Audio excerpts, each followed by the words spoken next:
This is Tony TU back with you. How are you doing today? Right? So we're having a very busy activities going at the moment. Yeah, lots happening in the news. And what is our opinion, right? So it's almost impossible not to be referring or talking about Ukraine, right? Because what's happening over there, it's one I have to say is dreadful. Yeah, I don't want to bring the politics involved into that, but I can only think about the citizen, right? So the poor citizen that seems to be caught into entangled into various consideration, right, from one side or the other. And clearly, we can only feel for them. I did. I don't know for you, but for some reason, I really felt for them, right? I really felt bad for them because I was like, no, I think poor people. And when you see the scene, what's happening, families being separated, clearly, this is not a good picture, good news, right? So clearly, full support are with them, yeah, and hopefully we can get the situation back under control and just end this war. It doesn't make sense, I have to say. It's difficult for me to get it to justify it. Anyway, enough about that. The reason we want to talk about today, it's first I wanted to get your opinion on what's happening, and I wanted to talk about a notion that is called energy security, right? Energy security. So, what does it tell you? What does it tell you? So, what do you understand about energy security? I wanted to have the discussion. So, if you join me today, so I'm Tony Tiu, founder CEO of Renewables in Africa. This is your Africa clean energy champion. And not just in Africa, we're having a look as well at energy across the globe, right? So, as we comment in today, you will see pretty much impact anybody across the globe, wherever you are. And the idea for us is to the different topic that we have, is to demystify the sector for you, right? So you could be an investor looking to pump money into the sector, but you need to have some vital inside information. We give it to you. So you could be a professional, say that, hey, I used to be in oil and gas. I used to be, I don't know, a medical doctor. I want to get into renewables. We give you the information that you need. In fact, we even have some training that you may be interested to do. Or you could be a business looking for a solution. I'm also here to say we can provide you the information you need. I don't know, for example, if you attended our seminar that we did last Wednesday, which was Sustainable Business Seminar, was to give all the right information to business who are looking to embark into this journey, right? And that's what you want to do. And by the way, if you haven't done so yet, make sure that you connect to our platform. Make sure that you connect to our YouTube. Make sure you connect to our Facebook. Make sure you connect to our LinkedIn, and make sure you connect to our Twitter. And the great thing is, we're actually broadcasting today over all those different platforms. And that's actually great. And by the way, as I'm doing this live, feel free as well to drop a message. So if you want to, a question if you have, right? And then the good thing today, I promised that many times, but I have my very good friends and colleagues, Oroch Wade, who's going to be joining me in a second. But now, back into the topic. So, energy security. Why am I talking about that? Let me just first of all set the scene, right? So we understand what it's all about here. Because I was reading some report. I don't know if you know, but normally next week, the European Union, it's about to announce the new policy that they have in place that will help them to become energy independent, right? A lot more. Because what's happening is you would have heard about the gas crisis, right, over the last few months in Europe. Is due to the fact that the EU, it's not very happy about the supply of gas, saying that uh, Russia has been turning a little bit down the tap, right? So meaning that with less supply, as you can imagine, costs are going off the roof. And you may be surprised, okay, but how come they're still so dependent on Russia for the gas? Wow, very good question. And it's not the first time it's this question is brought onto the table. There's been long discussion before on how Europe can disconnect progressively from Russia in terms of energy dependency, right? And even the US has been forced, or not forcing, strongly encouraging Europe to break away from Russia because As you know, and I've said that in many other videos before, the life that we live is very, very strongly energy dependent. Everything we do is because of energy we consume. Without energy, it's not possible to do what we do. It's not possible for me to talk to you over this wonderful platform that we're having right now. It's not possible for me to call you. Yeah, it's not possible for me even to watch the news, to be on the internet. Yeah, no, you need energy. So we consume a lot of energy in our day-to-day life, and that energy needs to be produced. We need some energy source to be able to generate this energy. And in fact, as we're speaking today, 40% of the gas that's come to Europe come from Russia. So you can see that how much of a leverage it is for Russia. And some people, because of the, let's say, the various conflict or like opposition that has been between the two blocks, so Russia, the Russian Federation and the European Union over the years. This is the West and the East, traditional way of calling this thing. So there has been strong, let's say, incentive, not strong calling to limit the dependence on the Russian gas because of the vulnerability of Europe based on that, right? So that's why, now when I heard that Europe is planning to announce a policy to now really starting breaking away, okay, I thought let me do a quick video on that. And then you may be thinking, okay, that's a new thing. I don't think people have been subject to that before. No. In fact, another thing that I want to tell you, you can't be a superpower in this world. You cannot be a superpower if you don't have, let's say, good access to energy, a certain control over your energy. If your energy is coming from somebody else, you're dependent on that person. Because I told you the life that you're living is very much energy dependent. So the person who allows you to get that energy in a certain way is a little bit your master. Oh, by the way, this is not just a new situation from now. This has happened ever since life has existed. Okay, let me take a situation that's not too far distant, right, in the past, so that you feel that, oh, I'm not connected to that, but still far enough for you to feel that, okay, this thing has been going on for a little while. For example, if you know a little bit about the history of the decolonization of Africa and the Francophone Africa, you've heard of that term, Francophonie. It's essentially the equivalent of the Commonwealth, but from the Francophone Africa. So what happened is the clearly links many of these countries to France, and France has a strong influence on those countries. And the reason this system has been built, for people that don't know, let me share that with you, is the fact that because Algeria before used to be part of France or the French Empire.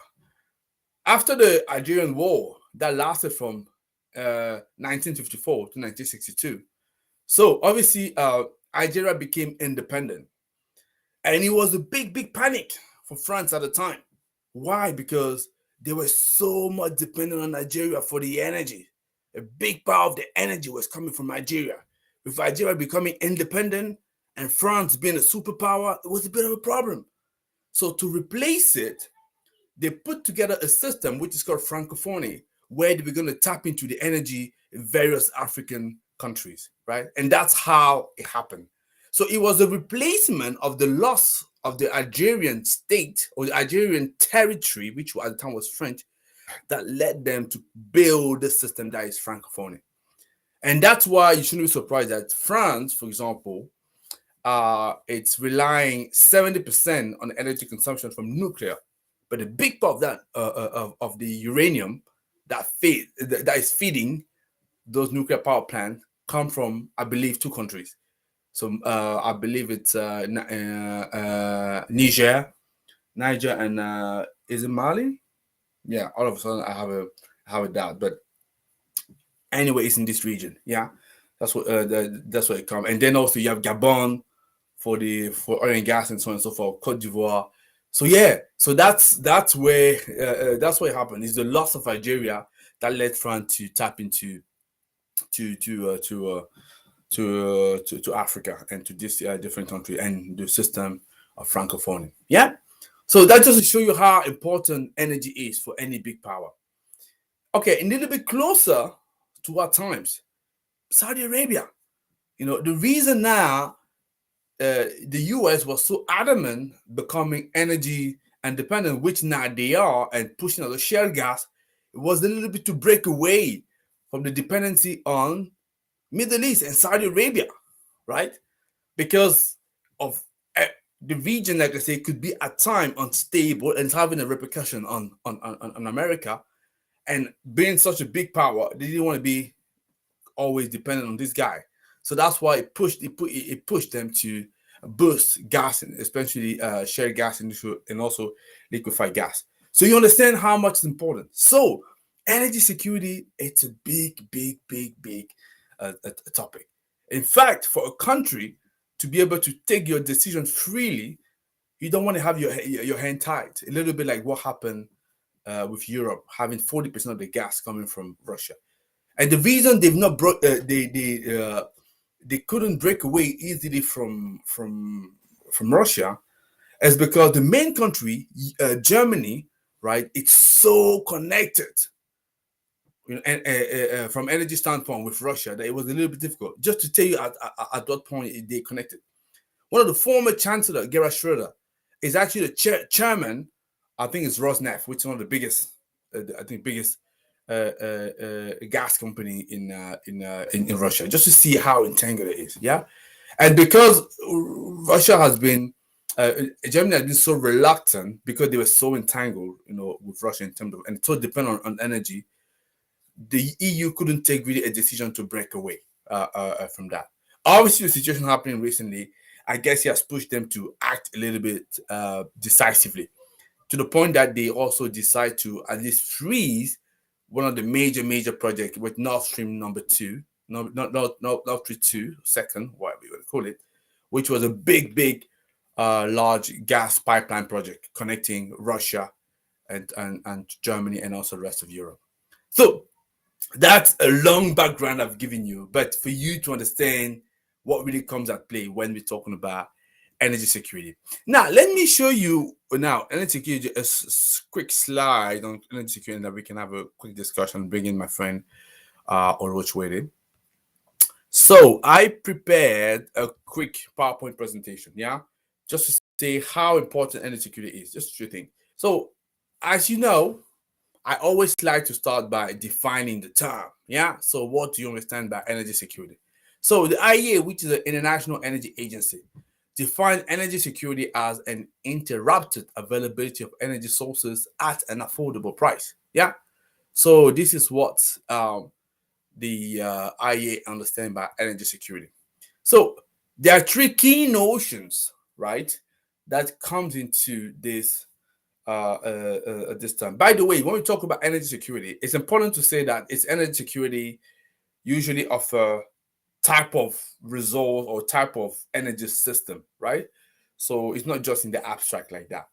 So three notion we're talking about here. The first notion, sovereignty. So that's a little bit what I was explaining before. So where is your energy come from? Your source of energy come from? Who owns it? The person that owns it, you need to know, because the life that we're living is so energy dependent, that person has leverage on you. So you better have a person that is kind of a friend or have the same principle than you and is able to not to exert too much power over whatever you have. So people that have like and you can see the world, right? You can see the country like Qatar, Saudi Arabia, Nigeria, America. They control the resources that the world needs, hence give them tremendous power. Sovereignty is very important. So who owns your energy source? That person has leverage on you. You need to know that. So that's what. So in this case, Russia providing 40% of your EU gas. You have leverage on Europe for sure until Europe completely change it. And Europe is planning to change it. For what? I tell you towards the end. So the second notion is want to talk about here is the duration. we're talking about energy security. You want to know, okay, the results that I have. So how long will it last? Very important for me to understand. Because if I understand how long it will last, I essentially know how long I gotta go, yeah, still, and how long it will take me before I need to change things completely. So you need to have that understanding. That's what one of the second notions that come into energy security. And the third one, it's all about just the resilience. So because you know that the results that you are using, right? So what kind of disturbances it can bring to your economy, to your whole system, and how resilient are you? Because obviously, whatever you're using as a system, you need to know at some point in time, right? You may have lower supply than usual. So how prepared are you to handle it? So that's the free notion that I needed you to understand, yeah, which essentially the sovereignty, the duration, and the resilience that comes into the definition of what I call a energy security. So how important is this? It is. I've sort of described to you in the three notion that we have, and also the background, how much of an impact it can be. But I want to bring a Lord because I like to hear from a Lord. And if you have a question for me, I'll be delighted to respond to that. At the same time, I just wanted to say as well, the reason as though we're talking about that it's important is because guess what? Europe want to break away from European gas and accelerate renewables. Hey, that's great for us. Obviously, it's not going to happen overnight, but again, that's an additional incentive, right? So, and it's important for places like, for example, Africa to learn from it, to understand it. Exactly. So, by just keep on importing, oil from other countries, you're becoming so dependent on those countries, so vulnerable. Exactly. So one of the big things developing renewables, it gives you that freedom that you need in order for you to express yourself. Yeah. So this is what I wanted to say. But let me just bring on Oluwot. Oluwot, so great to see you. I know you've been listening patiently. So yeah, I'm sure you've seen what I've shared, and I would just wanted to pick up your opinion, your upper opinion. By the way, Oluwot, for Yes. those of you who want to know, so he works. We work together. He's a renewable energy director for East Africa. So anything related to renewables in Africa, in East Africa, so get in touch with him. Yeah, Oluwot, back to you. So uh, what does it mean to you, energy security? So why is it Sure. important? How important it is, would you say? Thanks. And I'll definitely go back to your definition of energy security, whereby you mentioned that this is an interrupted availability of energy sources at an affordable price. So correct me if I'm wrong. That's what Yep. I got from you. But Yep. again, the issue of energy security has been in the forefront, you know, um, especially in the last couple of days, if not a week or so. And you realize over the last couple of days or weeks, various factors have heightened concerns and added to anxieties regarding energy availability and security of energy supplies, including rapid economic growth, not only looking at a couple of countries, but the globe as a whole. And apart from that, we're also looking at is there an increase in dependence on a number of energy sources or supplies, and what could be the effect? Because currently we are experiencing some political tensions. At times you realize there was some sort of sabotage per se, and also you may as well look at things to do with terrorist attack.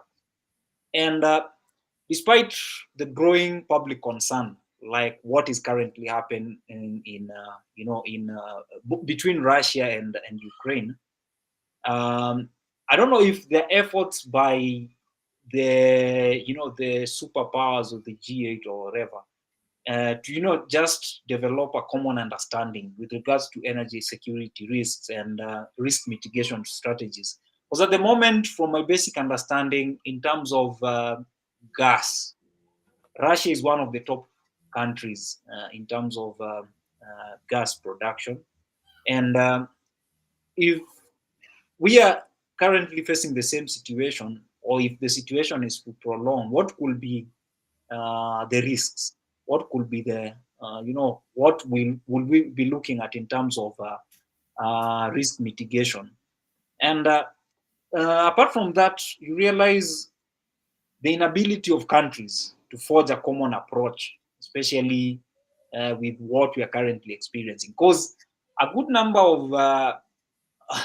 of let's say NATO member states or the so-called superpowers, in as much as they've taken in as much as they're in the forefront in terms of just advocating for peace, coming up with the so-called sanctions against Russia, but again, they're taking the backseat with regards to taking firm actions in terms of protecting Ukraine. And this has got a number of side effects, whereby if we are looking at particularly in terms of natural gas among countries, there's differences in access to alternative energy imports in terms of also geopolitical influence and energy policies.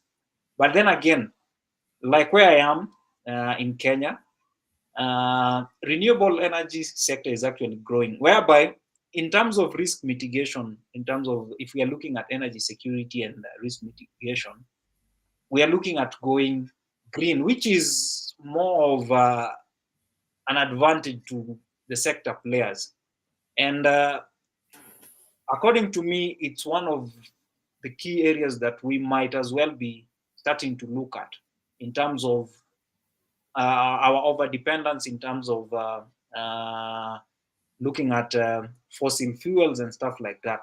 So then again, apart from just looking at it as an opportunity, rather than we focusing more on whatever is going on in terms of the geopolitical issues, the economic, and also historical considerations, because it's been quite some time whereby we are seeing Russia, Ukraine having some push and pull. And if we believe in free markets, whereby power of free markets to deliver, social objectives, to deliver economic objectives, then why not also try and focus by looking at some other options? At the moment,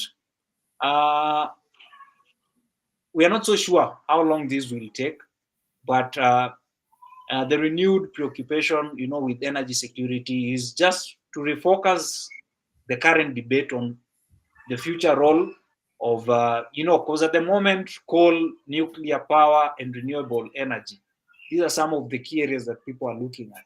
But how, again, can we now refocus into ensuring that some of these things we are no longer looking at, maybe let's say renewable energy as a substitute, but just being more secure, because in terms of availability, like locally, in most sub-Saharan African countries, sun is available.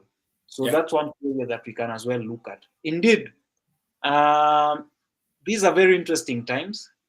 And you realize not so long ago, in as much as we were anticipating some of these things to happen, but the situation has changed dramatically in just a few days. Energy demand is also increasing. We can't say that we're in a situation whereby the demand is going down, especially in developing countries. And with high natural gas prices and supplies of coal being plentiful in many countries, you still realize that coal is still re-emerging as a reliable source of energy. Reason being availability. But we are not looking at it from the other angle, whereby there are a couple of things that we need also to consider, like our environment. We usually cry day in, day out about climate change. So we need to also start, changing our ways. However, apart from that, lastly, you realize renewable energy sources of energy are perceived to be the most environmentally friendly, and they're also being looked at as the way forward for solving many energy-related health and also environmental concerns or problems. So governments should also, come up with programs and targets whereby renewable energy continue to be adopted in various ways, Often. uh, both at regional and also national levels, and just ensuring that there's public awareness with regards to this, because you realize there's no doubt that renewables will definitely increase their market share of total energy consumptions over the coming years. But it's not like just something automatic whereby they'll be displacing fossil fuels in the foreseeable future. There's a lot that needs still to be done, and this is because of their, maybe it might be higher supply cost and stuff like that. But apart from that, we realize if you're looking at a bigger picture, then again, with the energy security in mind, renewable energy is the way to go. Thanks, Tony. Yeah, thanks for that. Thanks for the wonderful contribution here. So I subscribe to many points that you highlighted, and that's the reason for me I wanted to bring this topic forward, right? Just to say that even from the standpoint of energy security, in order for you to be able to be free to make your own decision, you want to control where your energy is coming from, right? And you want to make sure you have a certain level of understanding of how you can manage it and not be subject to, I would say, to situation where somebody else has strong leverage on you and you can't do much. And I just wanted to end and say that's an additional reason why I believe renewable is a good answer. 'Cause like I say, AU, they're looking at that to reinforce it, because it's going to allow them also to be a little bit more independent in their decision making.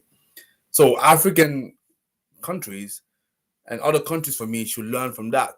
So essentially, what am I saying or learning from here is that actually the one source that you want to be pushing, the one renewable energy source that you want to be pushing in your country, it's whatever your country has and that is plentiful. That's what I want to say. So that means if you have lots of sun, you want to be pushing sun so that you can control it as much as possible. If you have lots of hydro, you may want to be pushing hydro. If you have lots of biomass, you may want to be pushing biomass. Yeah, ideally, that's how an ideal system would work. But obviously, we're not living in an ideal world, and it's a little bit difficult to operate this way because any of those sources you need to be also commercially viable, and for it to be commercially viable, you need to achieve a certain size of the market, right? In order to have dynamics that bring cost to something that is accepted for the market, by the market and for the market. So I'm just gonna I can only thank you for that, for your contribution. Usually want to keep it short. So I've taken such a long time to obviously develop the background, and it was such a topic that obviously both of us had many things to say. But if you have anything in 30 seconds that you want to say, just so that we can close, what would it be?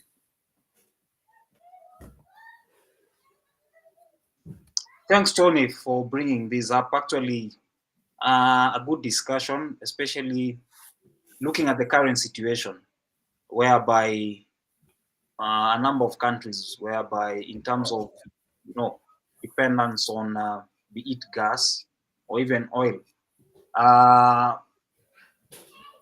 From my understanding is that a barrel of oil in the last couple of days has actually shot up.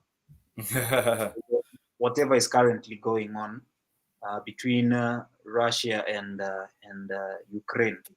So my parting shot will be I already understand that there's considerable work underway in many of the areas that we've actually talked about. But what needs to be done is, first of all, if we are to be energy secure, the only way forward is for us to fully start appreciating and also embracing renewable sources of energy. Solar being the main one in terms of, first of all, availability. I'm actually looking specifically at the African market, because a good percentage of African markets or African countries, access to solar or sun in a layman's language is more of 70 to 90%. So this is one of the key ways of we ensuring that we are energy secure. And energy security risks and also rising import dependence on fossil fuels, because we also see a couple of policies options that are aimed at furthering the diversification and flexibility of energy systems. This includes multiple supply routes, uh, increasing domestic or indigenous energy supplies, improving on energy conservation and also efficiency, and just coming up with policies that will make adoption of renewable energy more conducive. So it's up to our various government or institutions to ensure that we are heading somewhere whereby we'll be able to be energy independent and also energy secure. Thank you. Excellent for that, Lord. I think it was a pleasure to discuss with you in this panel, this short video. So, like I say, we've been a little bit longer than what we usually do because obviously the what's happening in the news so meant that I needed to give you a very consistent, background story so you understand everything about that. But I like to hear from you because I asked a question at the beginning. So, how important it is for you energy security? Do you believe that every country should actually or should also be pushing whatever energy source they have, at their disposal? So, whether it be a fossil fuel or clean energy or clean energy source. So, what is your take on that? So, I'm very keen to hear that. I've exposed to you what are the different angle, the three notion that we need to be looking at. I repeat again, you talk about the sovereignty, you talk about the duration, but you also talk about the resilience, right? So what is your opinion? What do you think about that? I'd be quite happy to hear that. Definitely make sure that you drop a comment to let me know what you're thinking. Share this video and then like it or dislike it. That's fine because that's also going to tell me that maybe I want to be bringing a better topic and let me know how it goes, right? So, and the last thing for you here, I'm just gonna make sure that you sign up to our platform. But yeah, so it was a pleasure to talk to you, and then just leaving you for quote and say, what is the price of your freedom, and what is the price of your energy freedom? So I hope you've enjoyed. So this is Tony Tio from Renewables in Africa, your Africa Clean Energy Champion. In fact, the Clean Energy Champion of the world. And as usual, it's a pleasure for me to be talking to you every Sunday, 2:30 GMT time. Yeah, great. Okay, speak soon. Like I usually say, may the sun be with you. Ngepelo. Bye, guys.